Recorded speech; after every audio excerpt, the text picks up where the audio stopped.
मेरा नाम है उर्मिला पुत्र Akshat Gupta. I am full time house husband, part time author, screen writer, poet and lyricist. और आप सभी सुनने वालों को अक्षत का शत शत नमन। आइए शुरू करते हैं। कौन है काल भैरव?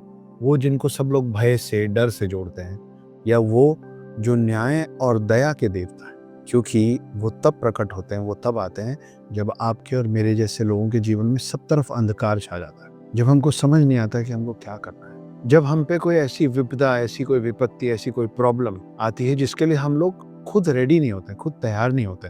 होता है ना, कभी कुछ अचानक से हो गया जिसके लिए हम तैयार ही नहीं थे। ये वो वक्त है जब काल भैरव की मान्यता, काल भैरव की जरूरत बहुत ज्यादा बढ़ जाती है। एक ऐसे भगवान जो पाप को नष्ट करते हैं और भक्तों के रास्ते से सारी नकारात्मक शक्तियों को हटाते हैं। इसीलिए मैं कह रहा हूँ कि जब अचानक से, अकाल तरीके से दिक्कतें, परेशानियां आए, ये वो वक्त है जब काल भैरव हमारी मदद के लिए आने को तत्पर होते हैं। जैसे हमको कभी रात को डर लगे तो सबने बचपन से सिखाया ना कि हनुमान चालीसा पढ़ लो भाई, हनुमान जी को याद करो, भूत पिशाच निकट नहीं आवे। वैसे ही जब अचानक से कुछ दिक्कत परेशानी जीवन में आती है या 7:30 और ढैया शुरू होता है, तो शनिदेव का प्रभाव कम करने का बहुत बड़ा श्रेय जाता है काल भैरव को। अगर आप काल भैरव की पूजा करेंगे तो शनिदेव का आप पे जो प्रभाव पड़ रहा है उसमें कमी आएगी। शनिदेव का जो प्रकोप है वो घटेगा आपके ऊपर। काल भैरव में काल जो शब्द है, वो शब्द काल का मतलब ही होता है वक्त, समय। तो वो समय के स्वामी हैं, पाप नाशक हैं और अपने सारे भक्तों के रक्षक भी हैं। इसलिए काल भैरव का महत्व जो है वो आपको और मुझे, हम लोगों के जीवन में हमेशा ही उतना ही जरूरी होता है जितना बाकी सारे देवताओं का बाकी सारे वक्त में होता है। अब कैसे हुई काल भैरव की उत्पत्ति? काल भैरव आए क्यों? उसके पीछे एक कहानी है। काल भैरव एक रूप है शिव जी का ही, पर शिव जी को हम लोग क्या बोलते हैं? भोलेनाथ, भोले भंडारी, भोले बाबा। तो ये भोलेनाथ और भोले बाबा का रौद्र रूप क्यों आ गया? ये गुण जो है ना, ये हर इंसान में होती है, आप में है, मुझ में, सब में। हर उस शख्स को जिसको गुस्सा कम आता है, जो हमेशा मुस्कुराता रहता है, शांत होता है, जिसको बहुत रेयरली गुस्सा आता है, जब उसको गुस्सा आता है तो बहुत ज्यादा गुस्सा आता है, फिर उसके गुस्से की कोई सीमा नहीं रहती। शिव जी भी ऐसे ही है, मुस्कुराते रहते हैं, सबकी सारी गलतियां माफ करते रहते हैं, सबको आशीर्वाद और वरदान देते रहते हैं, भगवानों में सबसे आसानी से प्रसन्न करने वाले भगवान हैं। लेकिन जब उनको गुस्सा आता है तो फिर तीसरा नेत्र खुलता है, प्रलय आता है, फिर उनके गुस्से और उनके रौद्र रूप के सामने कोई भी भगवान नहीं टिक पाते। ये सत्य है। तो ऐसे ही एक प्रकरण हुआ था जब ब्रह्मा जी को इस बात का घमंड हो गया था, अहंकार हो गया था कि पूरी सृष्टि मैंने बनाई है और सृष्टि के साथ सारे देवी देवताओं के साथ विष्णु जी और शिव जी को भी मैंने ही बनाया है, क्योंकि सृष्टि की रचना मैंने की है, पृथ्वी की रचना मैंने की है, इसलिए शिव और विष्णु को भी मैंने बनाया है। विष्णु जी ने उनको बहुत प्यार से समझाने की कोशिश की कि हम तीनों पूरक हैं, मतलब अलाइंड हैं, बराबर हैं, शिव जी, विष्णु जी और ब्रह्मा जी। हम तीनों में कोई बड़ा छोटा नहीं, हम तीनों का इंपॉर्टेंस, हम तीनों की महत्ता, हम तीनों की जरूरत सृष्टि को बराबर है, इसलिए हम में कोई ऊपर नीचे नहीं होगा। पर ब्रह्मा जी को बात समझ में नहीं आ रही थी। उस समय ब्रह्मा जी के 5 सर होते थे। आज जिस ब्रह्मा जी को हम जानते हैं या जिनको हम तस्वीर में देखते हैं, उनके 4 सर हैं, तो 5वां कहाँ गया? वहीं पे आते हैं काल भैरव। तो ये जो पूरी बात अहंकार में बोल रहा था ना, वो था वो 5वां सर, ब्रह्मा जी का 5वां सर। बाकी के 4 सर क्या है? माना गया है कि ब्रह्मा जी के 4 सर 4 वेद हैं, 4 वेदों की बातें करते हैं, और 5वां सर था जो अहंकार की बात करता था। ये अहंकार वाला जो सर था वही इस बात के अहंकार में, घमंड में लगातार विष्णु जी का तिरस्कार कर रहा था। और फिर जब सामने शिव जी आए तो उन्होंने शिव जी को भी ये कह दिया कि आपको भी मैंने ही बनाया, मेरे ही सोच, मेरे ही मस्तक से निकले हैं आप। शिव जी को बुरा नहीं लगा। शिव जी सबसे वरिष्ठ हैं, श्रेष्ठ हैं, क्योंकि पूरी सृष्टि का निर्माण करने वाले ब्रह्मा हैं, उनका हर गुण सृष्टि की हर चीज में आएगा। तो सारे देवी देवता गए शिव जी के पास और बोले कि अगर इस अहंकारी सर को ब्रह्मा जी से अलग नहीं किया गया तो पूरी सृष्टि, पूरे ब्रह्मांड, पूरी पृथ्वी का संतुलन बिगड़ जाएगा। हर चीज में जिसका होना जरूरी है इस पृथ्वी के संचालन के लिए, उन सब में अहंकार बढ़ता चला जाएगा। सोचिए कि अगर वायु देवता को इस बात का अहंकार हो जाए, हवा नहीं चलेगी तो पृथ्वी खत्म हो जाएगी, या जल देवता को या अग्नि देवता को या सूर्य देवता को इस बात का घमंड हो जाए कि मैं हूं इसलिए पृथ्वी है। तो जब सोचिए कि जब 2 अहंकारी लोग आपस में टकराते हैं तो क्या होता है? सिर्फ विध्वंस होता है, सिर्फ नुकसान होता है। तो किसी भी चीज में अहंकार ना आए, इसके लिए जरूरी हो गया कि ब्रह्मा जी का ये 5वां सर हटा दिया जाए। अब ब्रह्मा जी का 5वां सर हटाने के लिए जब सारे देवी देवता शिव जी के पास पहुंचे, तो शिव जी से एक तेज ऊर्जा निकली, जिससे ये रौद्र रूप काल भैरव निकला। अब काल भैरव में काल शब्द, जैसा कि मैंने बताया, काल शब्द का मतलब ही होता है समय। इसमें, इस पूरी कहानी में जो हमको सीख मिलती है वो ये मिलती है कि शिव जी के रौद्र रूप ने सामने आके बताया कि अहंकार किसी का कितना भी बड़ा हो, शिव से बड़ा नहीं हो सकता। तो काल भैरव बाहर आए अपने हाथ में त्रिशूल और तलवार लेके, और ब्रह्मा जी का एक सर अपने नाखून मात्र से काट दिया। अब काट तो दिए, लेकिन भगवान हो या इंसान, ब्राह्मण या ब्रह्मा को नुकसान पहुंचाएंगे तो ब्रह्म हत्या का दोष तो लगेगा। काल भैरव पे भी लग गया। तो वो शिव जी के पास गए कि भाई मैंने ऐसा ऐसा किया, अब मेरे पे ये दोष लगा है, पाप लग गया है मुझको, इसका प्रायश्चित कैसे करूं? तो शिव जी ने बोला कि तीनों लोक में भटकते रहो ब्रह्मा जी का कपाल लेके, क्योंकि कपाल कट गया था। कपाल मतलब ब्रह्मा जी का वो सर काट दिया गया था। तो ब्रह्मा जी का वो सर पाप स्वरूप काल भैरव के साथ हो गया था, अलग ही नहीं हो रहा था, मतलब उनका पीछा नहीं छोड़ रहा था। तो एक हाथ में काल भैरव ने लिया वो खोपड़ी, कपाल, जो मैंने आपको शुरू में बताया था कि ब्रह्मा जी का सर, और दूसरे हाथ में त्रिशूल, ये लेके तीनों लोकों में भटकना शुरू किया। तो इस तरीके से काल भैरव के हाथ में ये जो कपाल आया, ये कपाल भरता ही नहीं था, ये कपाल शांत ही नहीं होता था, इसमें कुछ भी डालो। ब्रह्मा जी का कटा हुआ सर काल भैरव के हाथ में भिक्षा पात्र बन गया, भिक्षा कपाल भी कहा गया उसको, पर ये कपाल शांत नहीं हो रहा था। ये कपाल शांत हुआ फाइनली भारत देश के एक शहर में आके, वो शहर है काशी। तो अब मैं आपको बताऊंगा कि काल भैरव और काशी का क्या कनेक्शन है आगे।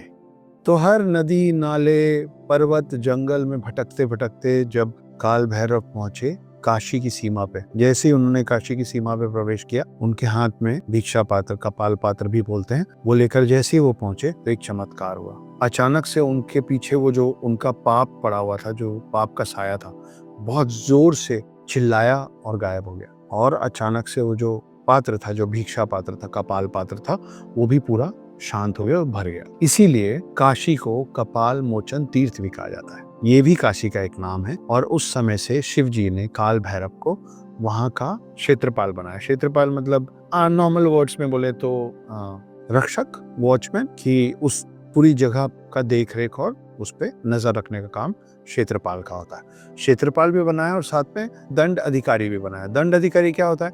आपने एक सुपर हीरो कैरेक्टर का नाम सुना होगा, उसकी सीरीज भी आई है, उसका नाम है द पनिशर। तो वो व्यक्ति जो गलतियों पे पनिश करे, वो होता है पनिशर। दंड मतलब पनिशमेंट, अधिकारी मतलब वो जो दंड देने का अधिकारी हो। He who punishes you is called दंड अधिकारी। तो काशी में इसीलिए सबको मोक्ष मिलता है, क्योंकि काशी में पहुंचने के बाद आपके सारे पाप और पुण्य का पूरा हिसाब होता है। ये निर्णय होता है वहां पे, और निर्णय करते हैं स्वयं काल भैरव कि आपको कितना दंड भोगना पड़ेगा, आपने क्या क्या अन्याय किया है, क्या क्या पाप किया है। तो ये सब इसीलिए माना जाता है कि काशी में मोक्ष की प्राप्ति होती है। वहां पे काल भैरव स्वयं विराजमान। लेकिन काल भैरव सिर्फ काशी में विराजमान नहीं है, काल भैरव और कई जगह विराजमान है। कौन सी है वो जगह? 51 की 51 शक्तिपीठ। शक्तिपीठ क्या है? बहुत शॉर्ट में बताता हूँ शक्तिपीठ के पीछे की कहानी, ये मान के कि आपको पता होगा। तो जब सती ने आत्मदाह कर लिया था और शिव उनके वियोग में उनका पार्थिव जलता हुआ शरीर लेके पृथ्वी का भ्रमण कर रहे थे, तो उनके शरीर के अलग अलग टुकड़े 51 अलग अलग जगहों पे गिरे थे। उन 51 जगहों को शक्तिपीठ कहा जाता है, क्योंकि सती ही शक्ति थी। तो ये जो शक्तिपीठ है 51 के 51, जैसे ही असुरों को और नकारात्मक शक्तियों को पता चला कि ये अलग अलग बॉडी पार्ट्स अलग अलग जगह गिरे हैं, शक्ति के बॉडी पार्ट्स में खुद भी कितनी शक्ति होगी, है ना, तो कुछ लोग उसको नष्ट करने की कोशिश कर रहे थे और कुछ लोग उसको प्राप्त करने की कोशिश कर रहे थे, ताकि उनकी खुद की शक्तियां बढ़े। इन सारी शक्ति पीठों में गिरे उनके सारे देह के अलग अलग अंगों को बचाने का काम फिर इसी क्षेत्रपाल को दिया गया है, जो है काल भैरव। इसीलिए किसी भी शक्तिपीठ की यात्रा भैरव दर्शन के बिना संपूर्ण नहीं मानी जाती। अगर आप किसी भी शक्तिपीठ गए लेकिन आप वहां जाके वहां के काल भैरव की दर्शन नहीं करेंगे, तो काल भैरव का दर्शन करना बहुत जरूरी है। अगर आप शक्तिपीठ का दर्शन करने जा रहे हैं तभी उसको संपूर्ण, कंप्लीट माना जाएगा। और शक्तिपीठ के बाद काल भैरव के इन मंदिरों के दर्शन करने से आपके ऊपर से नजर दोष हटता है। अगर आपको किसी ने नजर लगा दी है, ताकि आपकी उन्नति में रोड़े अटके या आपका जो सक्सेस का स्पीड है वो कम हो जाए, ऐसा कुछ भी होता है तो काल भैरव की पूजा शक्तिपीठ वाली जगहों पे जाके करने में ये सब चीजों से, काल दोष जिसको बेसिकली बोलते हैं, उससे काल भैरव बचाते हैं आपको। काल भैरव शब्द सुन के ना आपको कुछ और ध्यान आए नहीं आए, उज्जैन जरूर याद आएगा। महाकालेश्वर उज्जैन, तो यहाँ से भी काल भैरव जुड़े हुए हैं। कैसे जुड़े हुए हैं? वहाँ के भी जो कोतवाल हैं, वहाँ के भी जो रक्षक हैं, वो फिर काल भैरव ही है। तो काल भैरव सारे 51 के 51 शक्तिपीठों से भी जुड़े हुए हैं,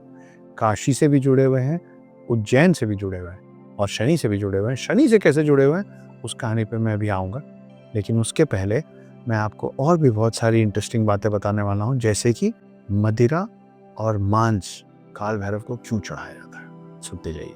अब मैं आपसे बार बार कह रहा हूँ कि काल भैरव जो हैं वो कोतवाल हैं, क्षेत्रपाल हैं, रक्षक हैं, तो उनकी पूजा करना क्यों जरूरी है? उनकी पूजा से आपको प्राप्ति किस चीज की होगी?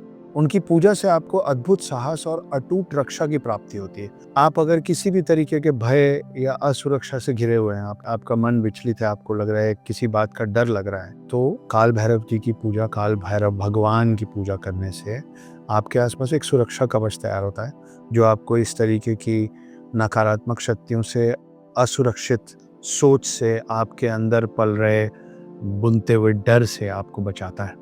आपका डर, आपका भय, आपकी असुरक्षा कम करता है। अगर आप ऋण में दबे हुए हैं तो काल भैरव की पूजा से आपको ऋण मुक्ति की प्राप्ति होती है। मोक्ष की प्राप्ति में तो उनका योगदान है ही है। साथ में अगर शनि का प्रभाव है और अगर आप काल भैरव की पूजा करते हैं तो शनि का जो प्रभाव आपके ऊपर है, चाहे वो ढैया का हो या साढ़े साती का हो, उसका प्रभाव घटाने में भी काल भैरव की पूजा का बहुत बड़ा महत्व है, उसकी बहुत ज़्यादा ज़रूरत है। क्योंकि पुराणों में काल भैरव को शनि देव का गुरु माना गया, तो गुरु के ऊपर तो कोई नहीं होता है। इसीलिए मैं कह रहा हूँ कि शनि का अगर दोष है आपके ऊपर, साढ़े साती या ढैया, तो काल भैरव की पूजा आपके लिए बहुत बहुत इफेक्टिव है, बहुत बहुत प्रभावशाली है। बाकी सारे भगवानों की पूजा से इनकी पूजा में थोड़ा फर्क है। क्यों फर्क है? क्योंकि बाकियों में शाकाहारी चीज़ें चढ़ती हैं, फल चढ़ता है, फूल चढ़ता है, मिठाई चढ़ती है। काल भैरव को चढ़ता है मदिरा और मांस। अजीब सी बात है ना? मैं भी जब पहली बार सुना था और जब मैंने इस चीज़ को एक्सपीरियंस किया, इसका अनुभव किया, तो मुझे भी बड़ा अटपटा लगा था कि ये कैसे भगवान है जो मांस और मदिरा का सेवन करते हैं।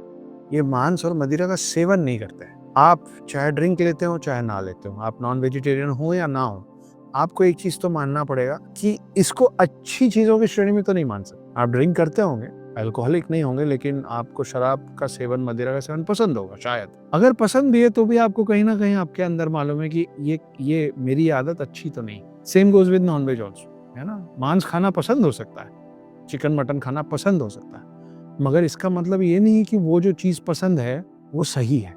काल भैरव को मांस और मदिरा इसलिए चढ़ाया जाता है क्योंकि उसको नकारात्मक श्रेणी में डाला गया है। ये तामसिक भोजन है, ये राक्षसी भोजन है ना? तो हमको जब हमारे अंदर से इस तरीके की चाहत को हटाना होता है, जो एक तलब उठती है ना शराबियों के अंदर, चाहे आप स्मोक करते हैं, चाहे आप ड्रिंक करते हैं, कोई भी तरीके का नशा करते हैं, आपको मन होता है बार बार वो करने का। उस तामसिक प्रवृत्ति को घटाने के लिए हम इसको सरेंडर करते हैं काल भैरव के सामने, ना कि उनको प्रसाद के तौर पर चढ़ाते हैं।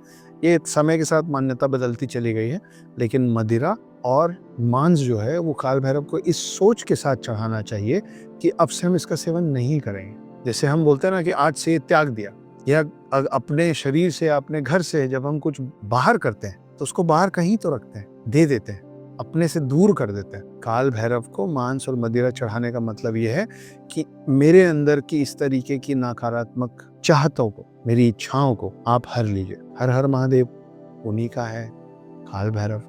तो ये खराब आदतों को हर लीजिए। वो अंधेरे में रहने वाले देवता हैं जो आपके अंदर के अंधकार को, अहंकार को भी और अंधकार को भी हटाते हैं, भगाते हैं, दूर करते हैं। ये सब अंधकार और अहंकार में ले जाने वाली वस्तुएं हैं जिसको वो हर लेते हैं ताकि आप उससे बचे रहें। ये कारण है, ना कि प्रसाद के तौर पर चढ़ाने का। जो भी व्यक्ति, जो भी लोग किसी भी अदृश्य बाधा, कई बार हमारे साथ ऐसा होता है ना कि हमको लगता है कि यार पता नहीं क्या हो रहा है, होता होता काम अटक गया, हो ही नहीं पा रहा है, पता नहीं, समझ नहीं आ रहा है क्यों ऐसा हो रहा है, ये तो डन हो चुका था फिर भी नहीं हुआ। इस तरीके के जो अदृश्य बाधाएं होती हैं, किसी ने जलन और ईर्ष्या की नज़र आप पे डाल दी है और वो आपसे लग गई है, ऐसे लोगों के लिए काल भैरव की उपासना करना, पूजा करना अत्यंत प्रभावशाली है। इट्स वेरी वेरी सिग्निफिकेंट और इसका बहुत ज़्यादा इम्पैक्ट पड़ता है पॉजिटिवली अगर आप काल भैरव की पूजा करते हैं। वैसे तो आपको काल भैरव की पूजा निरंतर रेगुलर करनी चाहिए जैसे हम बाकी सारे भगवानों की करते हैं,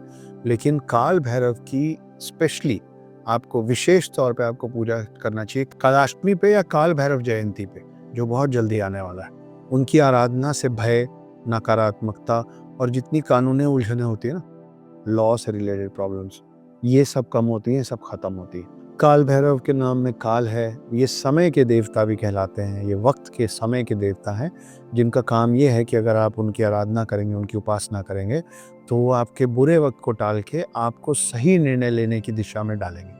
मतलब आपका डिसीजन मेकिंग क्लाउडेड नहीं होगा, आपका डिसीजन सही रहेगा अगर आप काल भैरव की निरंतर पूजा करेंगे, खास तौर पे कालाष्टमी और काल भैरव जयंती के दिन करेंगे तो, है ना। ये स्पेशल डेज हैं, जैसे हर भगवानों के अलग अलग दिन होते हैं, महाशिवरात्रि होती है, बाकी सारे आपको पता है, मैं बार बार एग्जाम्पल क्या दूं, लेकिन ये इसके बारे में शायद कम पता होगा कि कालाष्टमी भी कोई चीज़ है, काल भैरव जयंती भी कोई चीज़ है। उस पे अगर आप पूजा करेंगे तो उसका खास प्रभाव पड़ता है कि आप पे इस तरीके की जितनी भी नकारात्मक प्रभाव होंगे, कानूनी उलझनें जो सालों से चल रही होगी, ये जल्दी निपटने के बहुत ज़्यादा आसार बढ़ जाते हैं। उनको प्रसन्न करने के बहुत सारे और भी उपाय हैं, लेकिन सबसे आसान उपाय है श्वान को, डॉग्स को, कुत्तों को भोजन कराना। आप कुत्तों को भोजन कराएं, ये माना गया है कि काल भैरव इस बात से बहुत प्रसन्न होते हैं। तो डॉग लवर्स के लिए बहुत खास बात है कि अगर आप डॉग लवर हैं, अगर नहीं भी तो कुत्तों के प्रति अपना प्रेम बनाएं, उनको नुकसान ना पहुंचाएं और उनको भोजन कराएं, खास करके इन दिनों पे जिसका मैं जिक्र कर रहा हूँ, जो मैं मेंशन कर रहा हूँ। इससे काल भैरव जल्दी प्रसन्न होते हैं। जैसे हम गाय बैलों का ख्याल रखते हैं तो शिव प्रसन्न होते हैं, हम चूहे को नहीं मारते हैं तो गणेश जी खुश हो जाते हैं, है ना। इसी तरीके से कुत्ते का ख्याल रखने में, डॉग्स को फीड करने में, फीड का मतलब बचा कुचा नहीं, अच्छा गुड फीड, तो काल भैरव को प्रसन्नता होती है, वो आपकी बात जल्दी सुनते हैं, ऐसी मान्यता है। तो जैसा कि मैंने आपको बताया कि काल भैरव की पूजा अर्चना के लिए आप जा सकते हैं काशी और आप जा सकते हैं उज्जैन। मेरा ये मानना है और आप सभी लोगों से मेरी ये प्रार्थना है कि इतने आपाधापी वाले जीवन में, भागदौड़ वाले जीवन में, इन चीज़ों के लिए समय इसलिए निकालिए क्योंकि यही सारी चीज़ें आपके जीवन की परेशानियां जिसके लिए आप भागदौड़ कर रहे हैं उससे आपको बचाएंगे। अगर कानूनी पचड़ों में फंस के 500 बार और कानून के दरवाजे कोर्ट जाना है अपना काम नाम छोड़ के, मेरी सलाह ये है कि 500 बार जाने की जगह एक बार काशी और उज्जैन खुद जाइए, काल भैरव की आराधना कीजिए, पूरे विधि विधान से। वहाँ पंडित बैठे होते हैं उनके मंदिरों में, उनसे पूछ के, कुछ घंटे लगेंगे, कुछ दिन लगेंगे, लेकिन इसको कीजिए क्योंकि ये आपके अच्छे के लिए। आलस से हटता है, जैसा कि मैंने आपको बताया कि शनिदेव से रिलेटेड जितनी भी परेशानियां, इन सब चीजों से आप भय से मुक्त होते हैं। काल भैरव आपको समझाते हैं कि अगर आप सही हैं तो आपको किसी चीज से डरने की जरूरत नहीं है। काल भैरव वो हैं जो काल के भी काल है, जो आपका वक्त पलटने की, समय बदलने की क्षमता रखते हैं, जो मृत्यु से, शनि से और समय से लड़ जाएंगे आपका साथ देने के लिए, अगर आपका विश्वास होगा उन पे तो जाइए, समय निकालिए, सह परिवार जाइए, जिसको जिसको दिक्कत है उनको लेके जाइए। इनकी आराधना, इनकी पूजा करने से आप भय मुक्त होते हैं, आपका आत्मविश्वास बढ़ता है, आपको किसी चीज से भय नहीं लगता है, आपको सारे निर्णय लेने में बहुत ज्यादा क्लैरिटी होती है, आपको मालूम होता है कि आप जो कर रहे हैं वो सही है। काल भैरव की आराधना करते रहिए। अगले वीडियो में आपके पास फिर आऊंगा कुछ नई बातों के साथ, कुछ नए तथ्यों के साथ, कुछ नई कहानियों के साथ। तब तक अपना ख्याल रखिए, अपने अपनों का ख्याल रखिए, स्वस्थ रहिए, व्यस्त रहिए, मस्त रहिए। सी यू वेरी सून।